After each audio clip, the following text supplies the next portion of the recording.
Hey everyone, Brendan Snyder here. How are you? Thanks so much for joining me and welcome to another episode of New Music Finds. So this is where I like to collect together all the different things that I've purchased over the past week, give you a little rundown on it, talk to you about it, why I chose to pick it up, that sort of cool stuff. And I get it from different places, of course, my local record store, but also online retail like Amazon, eBay, and more. A little bit of stuff from everywhere this time. 9 things to run through with you, not quite as much as I have picked up in the last couple weeks here, but again, we're getting to the end of the year. I'm sure things will pick back up in January. So we're going to dive into this here in just a bit, but before we get started, if you're new to my channel and haven't already hit the subscribe button, please do. Also leave a comment, hit like, all those things do help support my channel. I would greatly appreciate it.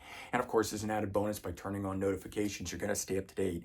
Really cool episodes just like this with New Music Finds, where I'm running through all the cool stuff I picked up, hopefully giving you guys some info about it that will make a decision for you if you want to pick it up and or if you had any questions on it. So we're going to start off with new releases as I always do. This one is actually from the week before. So while this past Friday was December 8th, on December 1st, we had the release of the new Gene Loves Jezebel album. I didn't get this one in time. I had to wait a few extra days for mine to come. Nobody seemed to have it in stock, so I couldn't even go to my local record store and get it. Had to order it from Amazon. This is called X Love Death Sorrow. And it's the Jay Ashton version of the band. His brother Michael has his own version of the group. So this one here featuring Jay, and in my opinion, it's also got the other guys, James Stevenson and Peter Rizzo. Forget who's drumming with them currently, but that's the original band that's there doing it. That has the most sound of the classic Gene Loves Jezebel lineup.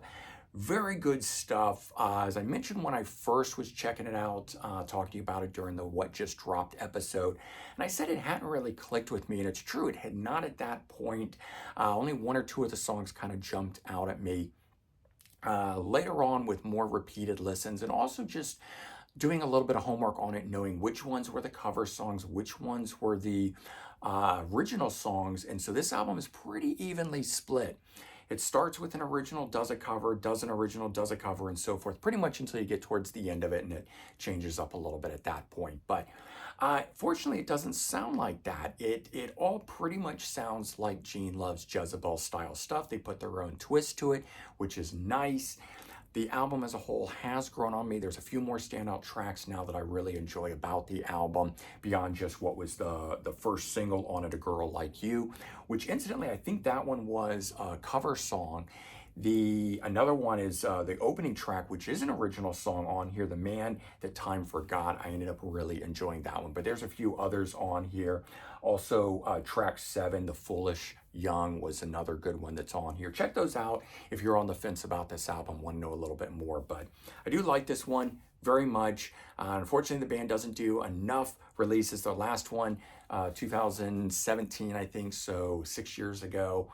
Again, that one was a Jay Ashton version of the group. There has not been a Michael, his brother, a release from him during that time frame. Would be great if those guys just continue to churn albums out alternatively back and forth. I could use a lot of extra Gene Loves Jezebel in my life.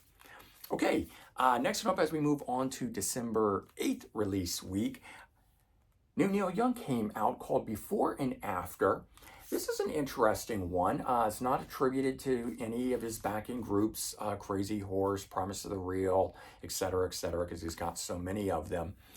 This one here, just him doing acoustic re-recordings of 13 lesser-known songs.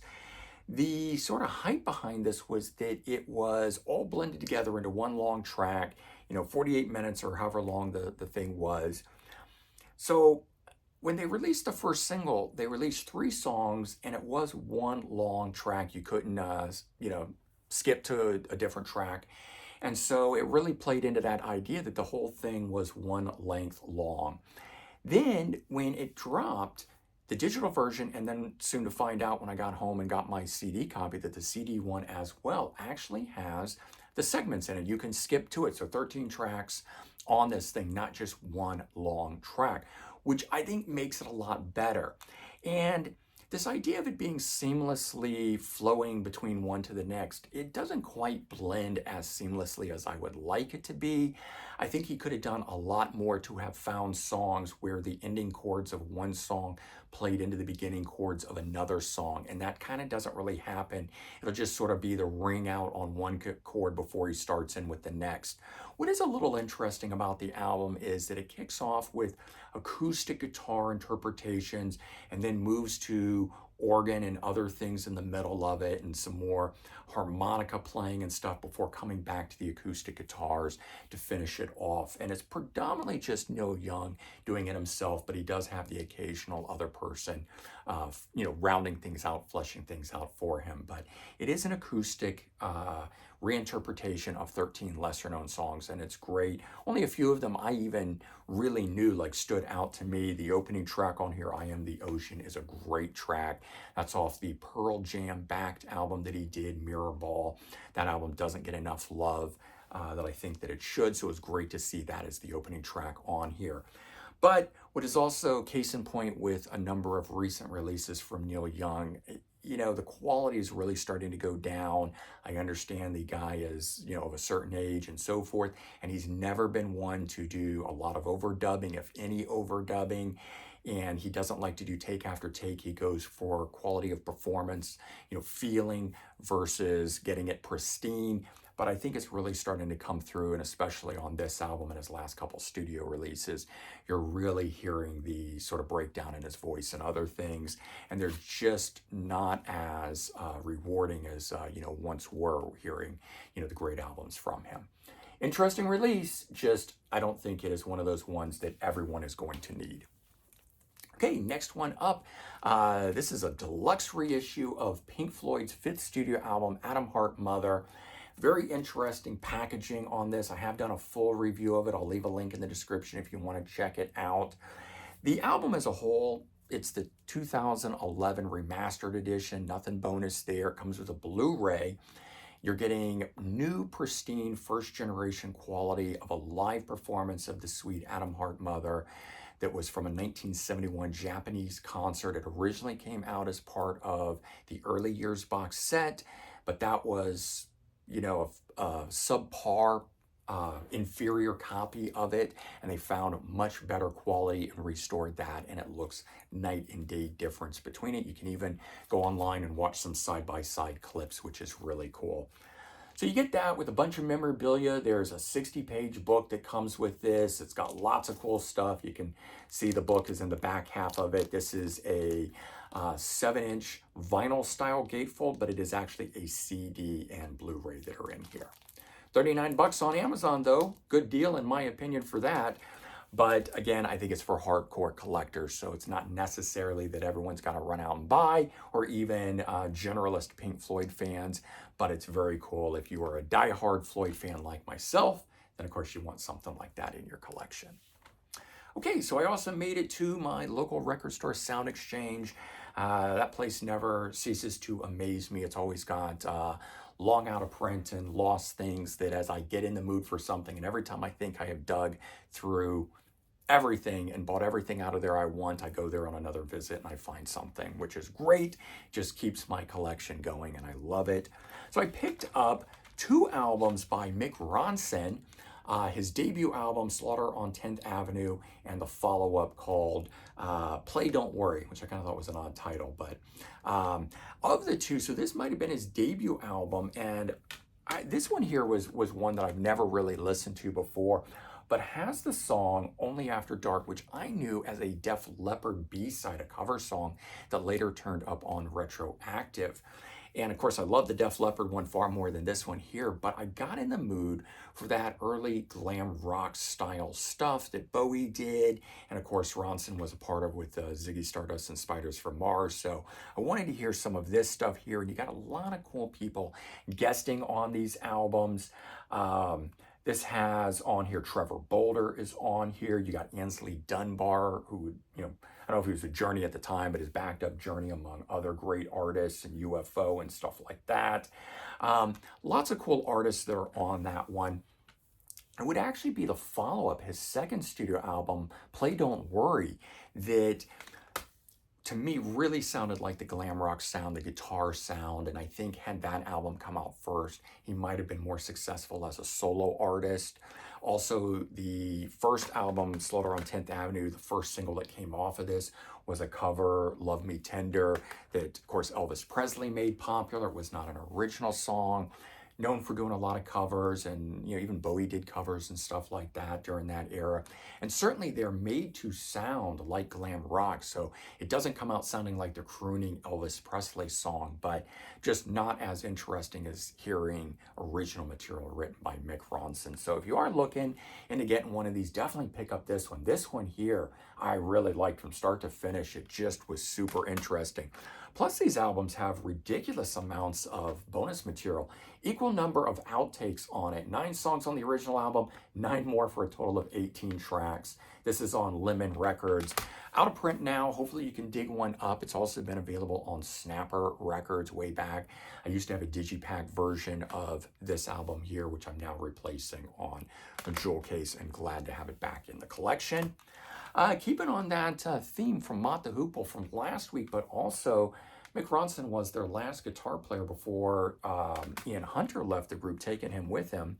This was the debut album from Mott the Hoople, self-titled release, has an MC Escher artwork on it with those gators crawling out of the art, always kind of very cool. This is a Wounded Birds reissue of the debut. And of course, Mick Rouse, who would later go on to Bad Company, was on this album here. Very good stuff.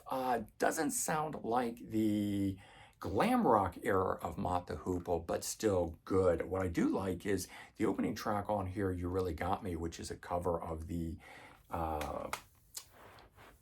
Dave Davies, Ray Davies, Kinks, thank you, song. This is an instrumental version of it. So at first I thought, oh, gee, I don't know if I want to hear another cover of that Kinks song. Turned out to be an instrumental take, and that made for a lot more interesting listen. Still, there was a couple standout tracks that do have that classic Mott the Hoople sound on it, Rock and Roll Queen being one of them, which is just a very interesting standout track. I also picked up a Peter Gabriel Greatest Hits called Revisited. I've got all of this because I do have first 2 albums, which of course includes the debut. That's what this is made up from when he would later put out a Greatest Hits, 16 Golden Greats, I think it was called, Shaking the Tree. The label that owned these 2 albums still own the rights to this, so they compiled this up and put it out, and it's mostly everything from both those albums, 7 of 9 from one album, and who knows how many from the other kind of thing. But it's interspersed around. It's just a different take, and since those first 2 albums were so different than the later era Peter Gabriel, I found it interesting to give it a listen in sort of a new light this particular way. But I do think this album could have used a little bit of editing, maybe only choosing 5 from each album, 10 total tracks, as opposed to getting this thing up to, we end up with 15 total on here. So a little too much, making me either not want to listen to the first 2 albums or only listen to the first 2 albums because there's just so much repeat between those. But I'm a completist and a collector, and I like to have different versions of things in my catalog so that when I don't want to listen to those debuts, I can check out this Greatest Hits and vice versa.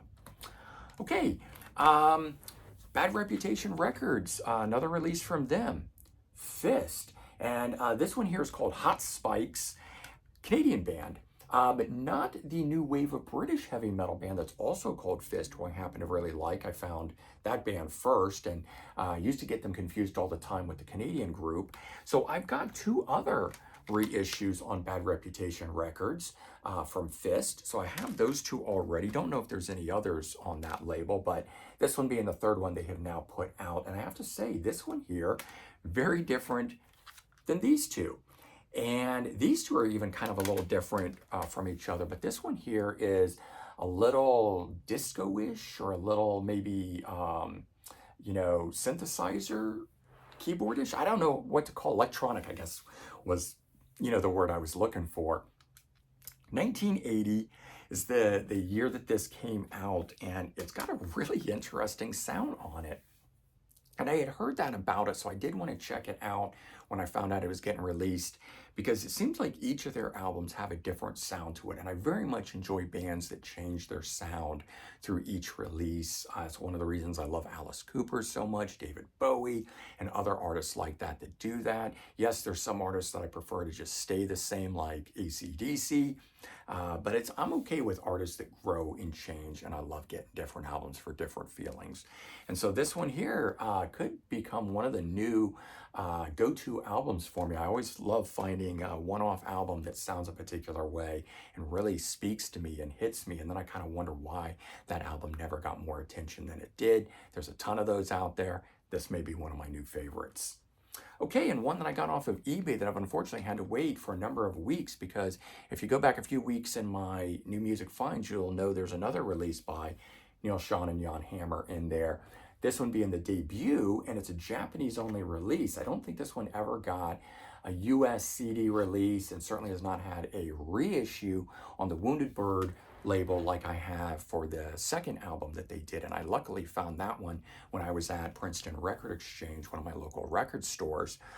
But I loved that one so much that I thought I got to get the debut, and this one was a little hard to hunt down until I found a good priced copy that wasn't killing me, being that it's a Japanese import. But definitely glad to get it. Love the second album far more than this one here.